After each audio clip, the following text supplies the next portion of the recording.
My hair is extra foofy today because it just knew. We're serving the drama.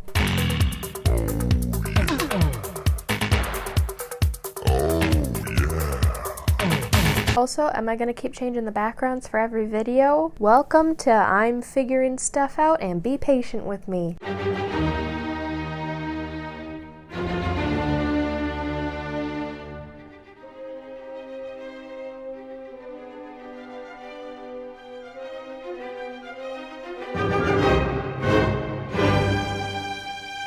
Pretty obvious that Disney villains are a fan favorite. A lot of the times they're even more popular than their heroic counterpart. I think this probably has to do with the fact that as we get older, there's a sense of familiarity there. Sometimes you can just sympathize with the absolute bullshit that these villains have to endure. And as much as we all love some of those main characters, if you're a jaded bitch like me, you can probably see why some of these villains are out for blood. Like, are you kidding me? I wish I had some sleeping curses in my back pocket that I could just whip onto anybody who is annoying the crap out of me on a day-to-day basis. Like some middle-aged Karen at the grocery store who's holding up the line because she has too many goddamn coupons. So, as it is still spooky season, today is all about the baddies. Specifically, I'm going to be ranking Disney villain motives. I've got just a few parameters in place, just so we can narrow down this list a little bit to save your time and mine. Okay, rules. No Pixar or other divisions of Disney. That one, again,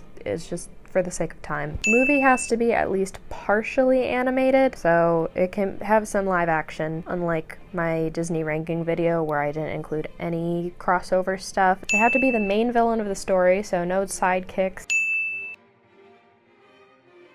And finally, no redemption arcs / antagonists, but aren't really villains. They gotta be bad and stay bad, or die trying. And we all know that many of them do. Before we dive in, just keep in mind this has absolutely nothing to do with how much I like or dislike a villain. It also has absolutely nothing to do with how good of a character they are. Well, bad, but good.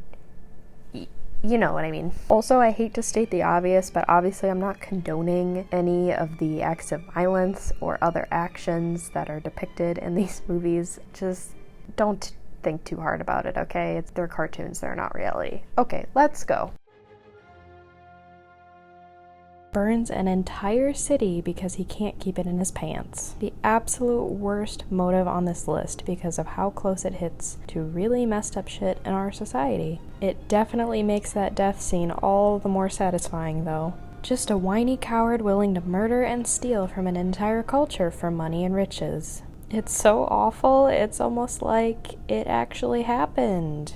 Oh wait, cartoon genocide. But also the hypocrisy of it just makes the motive even worse. I mean, we all know the parallel that was being drawn in this movie, which is exactly why this maniac, and everything she represents, is way down here at the bottom. You're going to burn in a very special level of hell.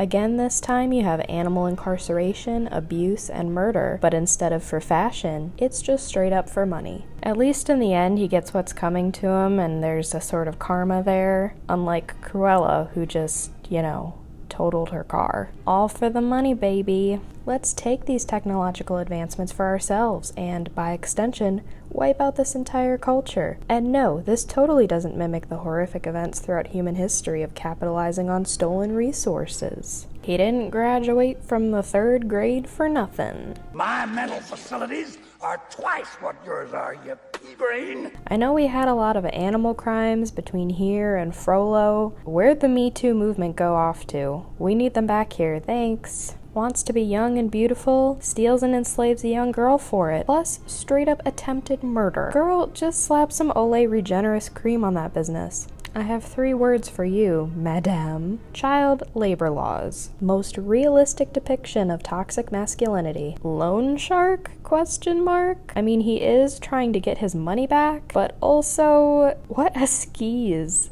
I've lived under enough landlords to spot a scumbag when I see one. just in desperate need of some anger management therapy and maybe a stress ball. It's the method that's offensive here. Also, I get he's trying to build a monopoly. That's not how a good economy functions. You would think an evil yodeling mastermind would know this. Dude, stop being a whiny little bitch just because you're the youngest sibling in a royal family. I'd just be living off that money for the rest of my life without the responsibility. Like, you can't really tell me he's not going to inherit anything. He's gonna be living pretty good for the rest of his life. Again, with the beauty thing, it's like witches from fairy tales literally have nothing better to think of than their looks. Surprise, surprise, all those fairy tales were written by men. This is just like an extreme version of Regina George fighting for the top spot.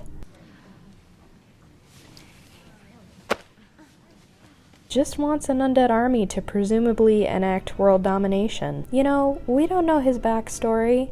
Maybe he's just looking for someone to sympathize with his hideous face by having an equally hideous face. Does she really even have a true motive, though? I really don't know how to place her on this list. She's just mad. I guess technically you could argue that her motive is to prove that she's the best wizard. I can't justify the numerous years of child labor and harassment here, but she does see right through the complete BS that is Cinderella getting to be crowned royalty after 10 minutes with a stranger. Throws down a pretty epic roast of Santa Claus, which isn't totally wrong, but I'm a lover of Christmas, so this evil motive is a real attack on my persona as a human being. Kind of the same motive as the evil queen, except it's less about beauty and more that she just wants to continue ruling. I mean, I don't blame her for wanting to keep the crown away from these two numbskulls.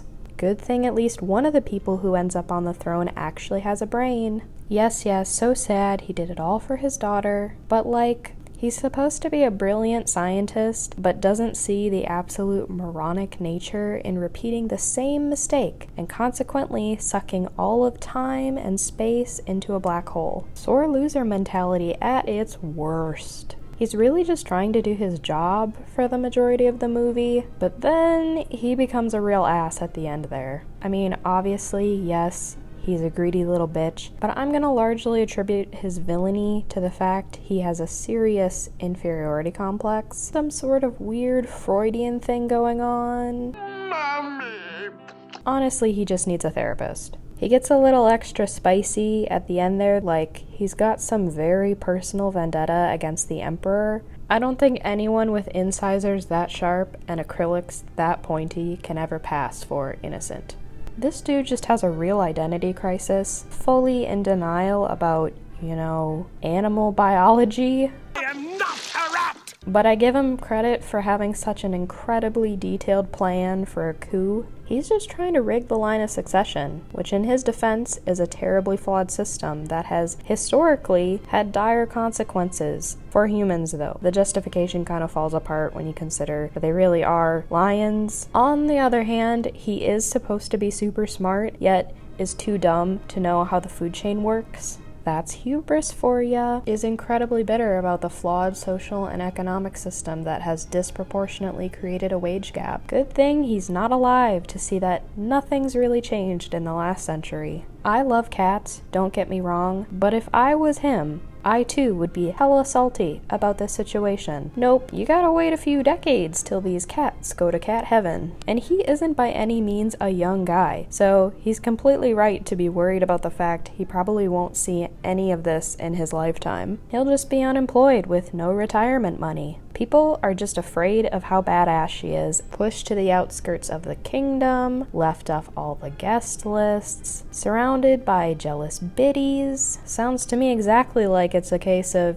you just can't handle all of this because, you know what? You're basic. I mean, does the curse really fit the crime? Maybe not. But she's got a flair for the dramatic and I can respect that. No matter which adaptation of Greek mythology you're talking about, Hades just straight up got robbed. He just got handed the underworld because douchey Zeusy and the OG Aquaman just said, nah thanks. Not only that, but it's especially highlighted in this version that he's treated like a complete pariah because of it. Like, guys, he didn't ask for this.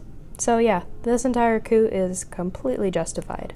All we know is she was banished from the palace. In this adaptation of the fairy tale, we have no idea why. It's kind of just assumed that she's never had the best intentions, but who are we to say? Other than Triton, she's also the only other person who can do any kind of magic, so seems to me like a classic witch trial situation, and they're all just terrified of her. Perfect excuse for revenge, if you ask me. I love this movie, but I'm willing to bet most people would say that Peter Pan is a straight up asshole. He fed Hook's hand to a crocodile. I know there's some debate on this. Was Hook's name always Hook, meaning Peter dismembered him as some sort of sick joke? Or was he given the nickname after the fact, just as a cruel way to torment him? No matter which way you spin it, that's just messed up. Completely valid wanting humans removed from the jungle. Humans are awful. We ruin everything. And considering that now tigers are on the ever-growing list of endangered species, it looks like he was trying to do exactly the right thing. Constantly unappreciated and belittled by her notably very young and completely inexperienced boss. And then she's fired because he's ageist. Really don't blame her at all for this one. If I was her, I'd be suing for unrightful termination. I think everyone secretly wishes they had a secret underground lair with a giant mallet for smashing infinite stone busts of the people they hate. Wow, I have this sudden urge to rob a bank or something? Which villain do you think is the most justified in their actions? Or just if you have a favorite villain, regardless of how incredibly dumb their motive is. Go ahead and let me know in the comments. Speaking of comments, shout out goes to this lovely subscriber who commented on my Disney rankings video and suggested the idea that inspired this one. And if you haven't checked out that video yet, I tier ranked all 58 official Disney animated classics. So you can go check out and see how my opinions on the villain motives compare to the actual movie they're in.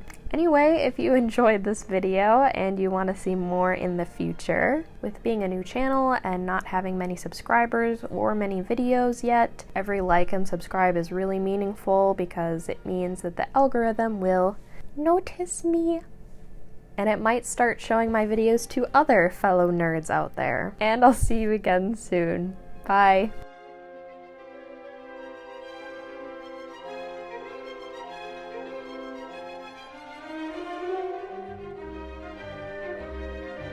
I too would be hella salty about this situation. They ask you how you are, you just have to say that you're fine when you're not really fine, but you just can't get into it because they would never